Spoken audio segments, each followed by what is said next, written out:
अस्सलामु अलैकुम।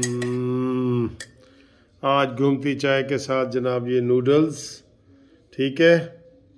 और ये जनाब घूमती चाय नियाजी से असम्बलियाँ तोड़वाए, इसको बेयारो मददगार बनाए और सहारों के बगैर इससे इलेक्शन लड़वाए और इसको इबरतनाक शिकस्त दिलवाए।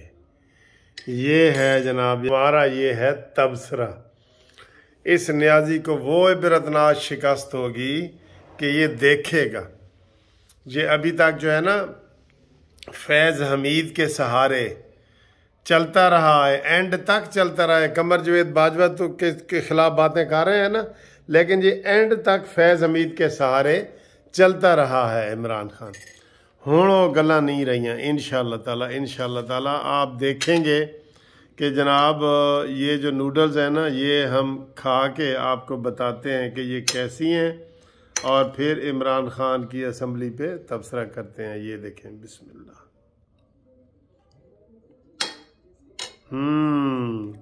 भाई ये तो बहुत मज़े की हैं, बहुत मज़े की हैं। ना आप चाहे तो सिप भी और आज की देने पता है थानू। बिस्मिल्लाह।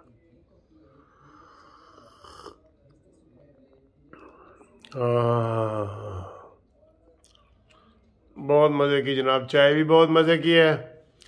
और आज हफ्ते का दिन है, हफ्ते का दिन नहीं, हफ्ते की रात है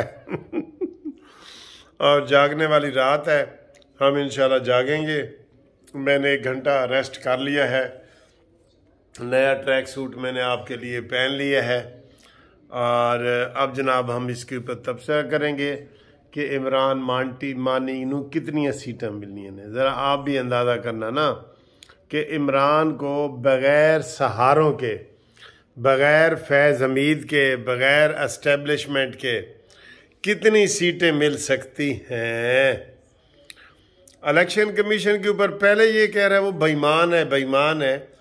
तो इन्होंने वो सबका ये मुत्तफ़िक़ कराया कि इमरान खान अगर हारेगा ना, ये कभी भी तस्लीम नहीं करेगा, कहेगा जी ये इलेक्शन कमीशन ने मेरे नाल बेईमानी की थी। कभी हारेगा, कभी भी हारेगा, ये नहीं मानेगा। अभी तो खैर असम्बलियाँ नहीं टूटी, लेकिन ये यकीनन खसारे का सौदा है, खसारे का। और अभी भी वो राना सनाउल्लाह साहब कह रहे हैं कि हमें इसके ऊपर कोई एतबार नहीं है, ये 1 हफ्ते में यू टर्न ले सकता है, ले सकता है। और ये तो पक्का है, लोगों को पता है। और कायरा साहब ने कहा है कि हुण इमरान को पता चलेगा कि बगैर सहारा दे जिंदगी और इलेक्शन और सियासत कैसे की जाती है, बगैर सहारों के। ये भी इमरान को पता लगेगा। बाकी जनाब अली, इमरान खान ने सियासत में कोई मेच्योरिटी का सबूत नहीं दिया, ये ज़हन में रख ले। तमाम लोग इसको कह रहे थे भाई मुल्क अगर आपके बकौल डिफ़ाल्ट पे जा रहा है तो ये वक्त तो है ताउन करने का। आप अच्छे पाकिस्तानी हैं तो आप कहते हैं जी मेरी बाहर बड़ी फॉलोइंग है, तो उन सबको कहें ना कि भाई डबल पैसे भेजो ताकि पाकिस्तान जो है वो डिफ़ाल्ट ना करे। ये तो उल्टा अंदर खाते मना कर रहे हैं।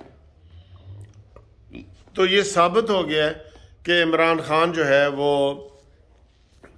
फसाद पे यकीन करता है और ये फसादी है, ठीक है।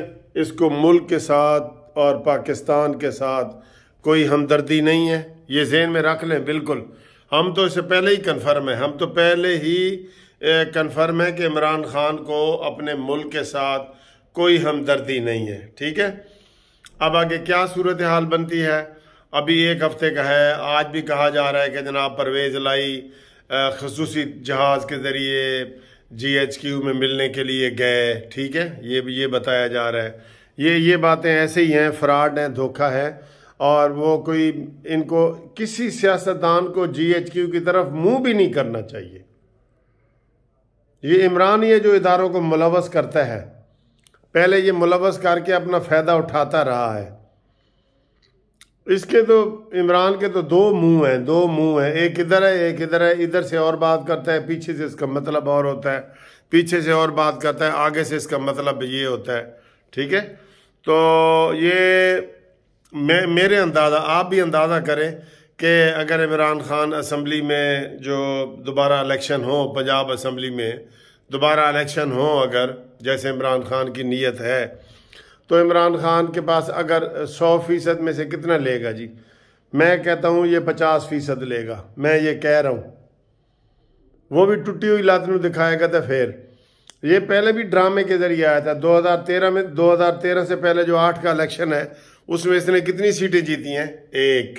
वो मियाँ वाली धोखा दे के कि मैं कालाबाग डैम बनवाऊंगा और मैं ये करूंगा और वो करूंगा, वो मियाँ वालों ने इसको जो है ना वो 1 सीट दिलाई है, 1। और उसके बाद जब मियाँ वाली के लोग आए कि जनाब कालाबाग डैम की गल तो करो, उन्होंने कहा केड़ा कालाबाग डैम?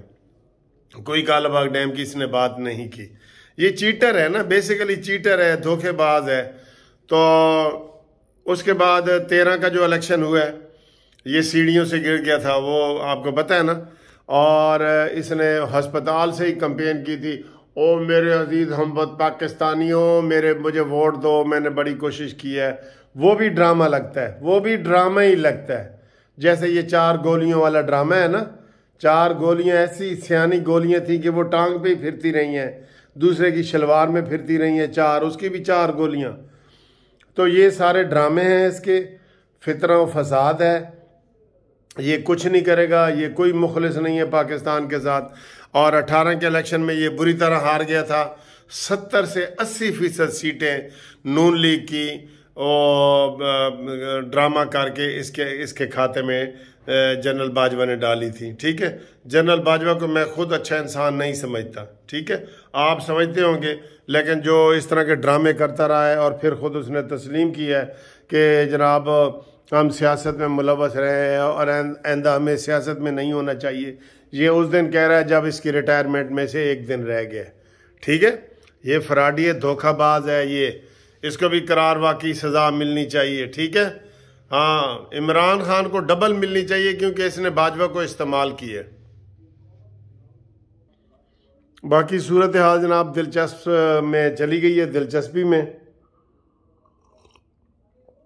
आप कमेंट्स करके बताएं कि ये कितनी सीटें लेगा और इसका क्या नतीजा आने वाला है। हमने आपको आपकी असेसमेंट अपनी बता दी है। ना ये पहले कभी असल में जीता था, ना 13 में जीता है, ना 18 में जीता है।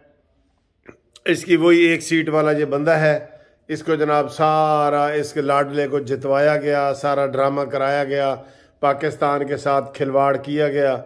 और जो इसके ज़िम्मेदार हैं इसके अगर पाकिस्तान में माशी हैसियत ख़राब हुई है ना, तो उसके ज़िम्मेदार कौन है? इमरान खान, जनरल बाजवा।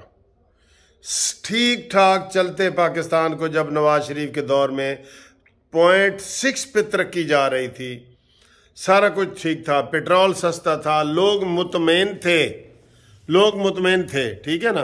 तो नवाज शरीफ की बेहतरीन हुकूमत को हटा के इस मॉन्यूमेंटल को ज़बरदस्ती लाया गया था। तो ये कसूर है जनाब जनरल बाजवा का, उसको गिरफ़्तार करो। मॉन्यूमेंटल का, उसको गिरफ़्तार करो। आप किसका कसूर समझते हैं जी? नाजरीन आप बताएं कि आप क्या समझते हैं पाकिस्तान की तबाही में सबसे ज़्यादा किसका हाथ है? ज़रा कमेंट्स करें, आज बताएं। ठीक है जी, इंशाल्लाह अगली वीडियो में आपसे मुलाकात करते हैं। मैं जाग रहा हूँ, तुसी भी जागते रहना, साढ़े ते न रहना। और व्हाट्सअप के लिए नंबर है 030047257552। अल्लाह हाफिज़।